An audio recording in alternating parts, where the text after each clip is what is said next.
Okay, so let's talk a little bit about drivetrain. I'm going to try to zoom in here. You can kind of get an aspect of what we're looking at here. So in this particular frame, I went with a race face. You can kind of see it through here, but I have a race face bottom bracket in here, and it's of the cinch type, so it allows a larger spindle for your crank, so it's a little bit beefier than normal. Again, I think you can see the theme here. I like beefier things. They tend not to break as much. The other thing I will say, when we were talking about frames earlier, I love manufacturers that stick with the threaded bottom bracket standard. Press fit bottom brackets I'm not a big fan of, because first of all, I don't like pressing, and I don't like removing bearings from a sleeve with a bunch of different press fit tools. So these are threaded bottom brackets. They're 73 millimeters. They're very simple because you can buy these cup bearings. You can see it there that just thread on the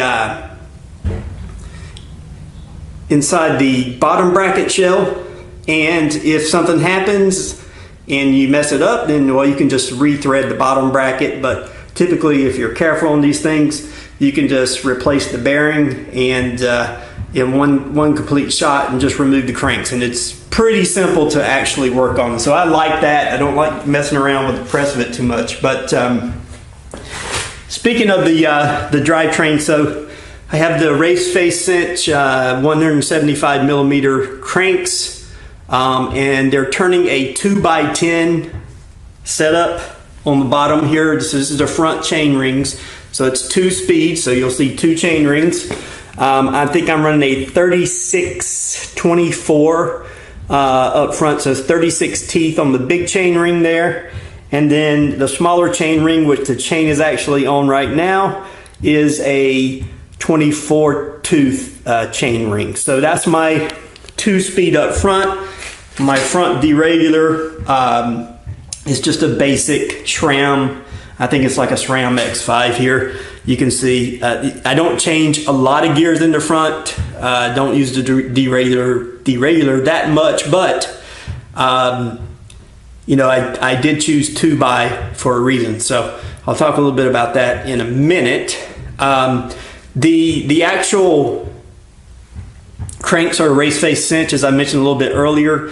They're supposed to be really good at being able to change out chain rings. I think they are, but running a 2x system, you still have to run the spider, so you don't get too much advantage from that. But I really like the spline system there. So when I go, or if I go to a 1x system, I can just remove the spider, and this big chain ring here will just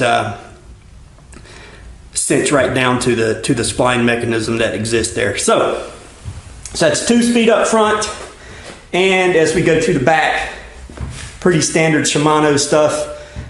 This is a 11x42 on the back, the cassette, and when I say 11x42, so that very small cog that you see there toward the outside of the frame is if you count the teeth on it, has 11 teeth, right? As you move out to this big cog here, 3 up from where the chain is currently at, that's a 42 tooth cog. And so this is a pretty standard Shimano cassette. I think it's the XT8 or XT8000 or something of the effect there.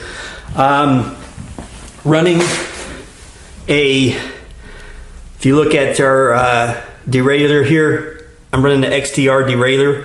I really like this clutch mechanism on it. The orange switch there turns the clutch on and off. And basically what a clutch is basically just a tight spring. And so what it does is it keeps this piece, the bottom piece of the derailleur, from slapping around when you're riding. And a lot of bikes that don't have a clutch, you'll hear the chain popping and snapping, and it hits up against the frame, and sometimes it may even jump off the cassette. It may even jump off the front chain ring. That clutch actually keeps it super tight, so you don't get as much slapping going on.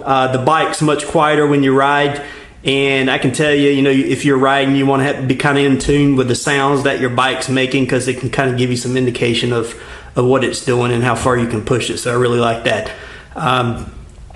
talk about the chain a little bit. I'm a big fan of these KMC chains. This is one that's supposed to be a little bit more lightweight. You can see the holes of the rivets that keep the links together have been drilled out, so it's a little bit lighter. I haven't had any problems snapping any chains. And I also used a quick link in case you got to field separate this thing. It makes it easy. You just kind of press 2 links together and it breaks the chain. So good stuff. One tip I would give you folks: if you're adjusting a derailleur, either the limit screws on the back for high gear or low gear, which you can see, it's a little bit dark, but if you see those 2 screws down there. So basically what that does is it sets the limit, how far the chain can actually move out toward the frame and how far the chain can actually move in towards the wheel spokes. And those limits keep you from driving the chain into your wheel, or driving the chain on the outside of that cog there in between your frame and getting stuck up. And one thing I like to do is I break the chain before I move those limit screws, because a lot of times those limit screws are fairly cheaply made. And if you try to turn those limit screws with the chain on, because basically what you're doing is you're moving the spring, so you're moving this whole derailleur piece over. It will definitely sometimes strip those screws out. All right, now how do we change those gears? I'm using a pretty standard setup here. It's the iSpec 2 shifters. If you can see, it's bolted below the brake mechanism here. So that's my rear shifter, standard Shimano. I believe these are XTs, and the same for the front here, the iSpec 2 shifter. Now, there's something interesting about the drivetrain on this bike, and it mainly has to do with the way technology advances. And you know, sometimes when you go to shop for parts, the parts are not always there anymore because manufacturers move on. So this bike originally had a 2x10 system on it, so two gears up front and 10 gear cassette in the back. I have since changed that out because I wanted to get the iSpec 2 shifters, which bolt underneath your or bolts together with your brake setup, which kind of clears up your handlebars a bit, so you don't have 2 clamps on your handlebars. It just looks neater, it's lighter, and if you're going to run stuff like a dropper post, which I'll talk about a little bit later, you'll notice that you definitely need to have some space on your handlebars if you're going to mount any other control mechanisms. So, all right, let's talk a little bit about the braking system on the bike. I am using Shimano XTR brakes. You can see from the levers here, XTR, they're a little bit lighter than XT. They have the cool kind of like carbon fiber pull levers on them. I really like them. They modulate well. They feel good to your hand. One piece, you know, one thing I can tell you, I see some folks riding around with this lever. See how far the clamp is from my grip. You can see here there's about an inch, at least an inch, maybe an inch and an eighth or so.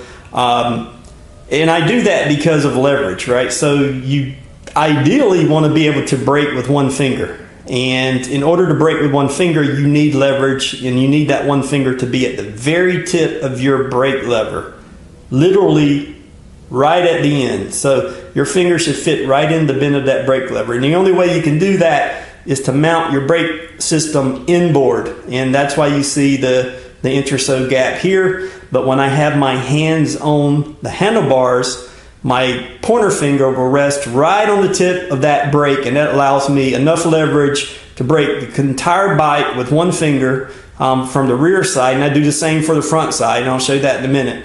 That gives me enough leverage to control it and be able to modulate the brakes. The last thing you want to do anyhow is have a bunch of fingers on the brakes and grab a bunch of brake, because you're just going to skid, and if you're skidding, you're not going fast, and you're not you don't have traction. So notice the same thing on the front side, how far inbound.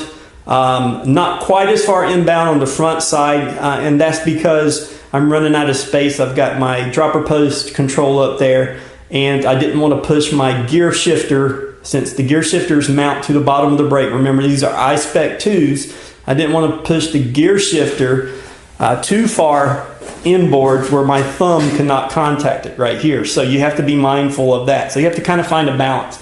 What will your thumb be able to hit, and then can you get your finger on the outside of that lever? So that's the brake from a lever perspective. And if we go down to a rotor, and again, these are hydraulic brakes, XTR brakes, Shimano XTR. So if you look at the caliper here, these are XTR calipers. Nothing special here. I run metal pads on both sides. Every once in a while, if I'm in a different condition, I may put a different type of pad, like a resin pad on one side and run a metal pad on the other side. That way you get the best of both worlds. But ideally, I typically stick with metal a lot around here. It seems to modulate well. It grips well on the rotor, which on the front of this bike is a 203 millimeter rotor, a 200 millimeter rotor. So it's fairly big for this type of bike. And as we move to the rear here, this is a 180 millimeter rotor on the rear and the same XTR caliper on the back. And again, running just metal pads in there. So that's pretty much the braking system on the bike. You know, a lot of people, a lot of people prefer really tight brakes, right? And I think, you know, more so than anything, I like brakes that modulate well, especially if you spend time pointed downhill. You definitely don't want to lose traction. You want to get as much weight over the back wheel as possible and be able to modulate the brake. And even the same for the front. If you're going around corners and you want the front wheel to track into a rut, you want to be able to modulate the brake enough to get the wheels stabilized in the rut, but not enough to, you know, go over the bars. So that's the braking system.